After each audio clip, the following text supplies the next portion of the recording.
I got involved with a man I later married that was partying on the weekends and things got crazy. I found myself one night jumping out of his car and running into an ice cream shop to ask to use their phone to call for help. I only knew his mom at the time, and I couldn't remember her number. I reached into my jacket pocket and found her number on a little piece of paper, the kind that comes out of a fortune cookie. It was handwritten, and I didn't recognize the perfect handwriting. At that moment, I knew it was a supernatural thing, and I recognized that God was real. What's up, friends? In times of trouble, we need to be uplifted and we need to be encouraged. And when I need encouragement, I go to scripture, but not only scripture, I also go to testimonies. I read testimonies. They lift me up and encourage me because I can see God working in the world today, despite the horrific things that are going on. So recently I was speaking to a woman, a Jewish believer in Jesus, actually, and she said, you know, Jeff, I think it's my mission in life to talk to Jewish people about Jesus. And my heart just leapt for joy. It made my entire day. My hands were up in the air and I was so excited. And those things lift me up. And that came right on the backdrop of missiles coming over my house and being blown out of the air and my window shaking. So, but it lifted me up. It made my day. And I wanted to encourage you all in the same way by reading a testimony that I received from another Jewish believer in Jesus online. And her name is Ronnie. So here we go. Get ready to be inspired and encouraged. And hold on, let me get my spectacles on. My name is Ronnie. I was born in Israel and raised Jewish, but very liberal. I just have to share my testimony with you. I currently live in Colorado Springs, Colorado, in the US. When I came to know Jesus as my Messiah, I wanted nothing to do with Israel, the Jews, and Messianic communities. That seemed to be all Christians just wanting to be Jewish. I had a bad taste for the Jewish religion and was beyond happy that Jesus was God.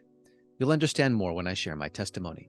I have a cousin my age that also believes. He and his family live in Israel. Over the last 30 years, I have rarely met another Jewish believer, and never from Israel besides my cousin. I have felt a strong disconnect until I remarried to my amazing husband, and with his love for Israel and a ministry at my church that reaches out to persecuted Jews to show them that Christians love them. God started doing a heart work in me that has brought me to tears. Watching the testimonies on YouTube channel made me cry. They make me cry too. I started falling in love for the first time with Israel and the Jewish people. I felt so different most of my life that being a Christian was so comfortable for me. Honestly, I didn't read the Old Testament for the first 3 years of my faith. Yes, I know. Like I said, I had rejected my Jewish identity for all those years. God saved me and so graciously let me be happy as a Christian, but now something has dramatically changed for me. He has given me his heart for the Jewish nation, for Israel. So here's my testimony. I was born in Israel to a non-religious family that kept the Jewish traditions. At age 6, my family moved to England for 4 years. During that time, I learned about Jesus, but was told he wasn't for us Jews. And that's something very common. I was told that as well, which is interesting because in the first century when Jesus came, his Jewish disciples and followers were all up in arms about the Gentiles accepting the Jewish Messiah. So the question wasn't, how can a Jew believe in Jesus? It was, how can a Gentile believe in Jesus? So one of my best friends took me to church where her dad was the priest, and I went up to take communion, not telling my parents. At age 10, we moved back home to Israel, and I would watch the 700 Club on TV. Again, my mom kept telling me he's not for us. I would watch cartoons about Jesus too. At age 16, I made a decision that if I couldn't have Jesus, I didn't want any other God, and I became an atheist. At age 21, after serving in the army, I left to the US and never looked back.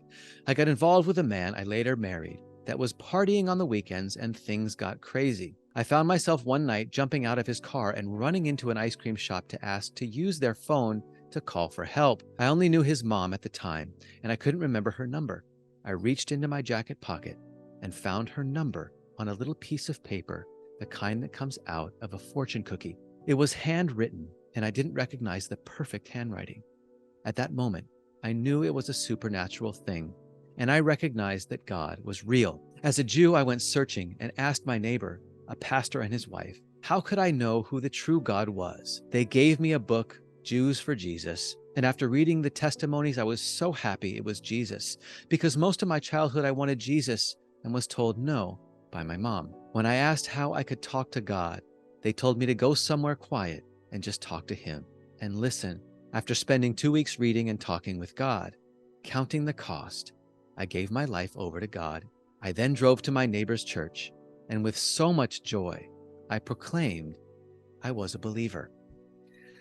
Now, those stories inspire me so much. And when I was younger, I would hear a lot about miracles, and I knew God existed, but I never knew what a miracle actually was until I met Jesus. And he changed me from one person, the person that I was, into a completely new person overnight. Things that I could have never done on my own. And I knew that I'd witnessed a miracle.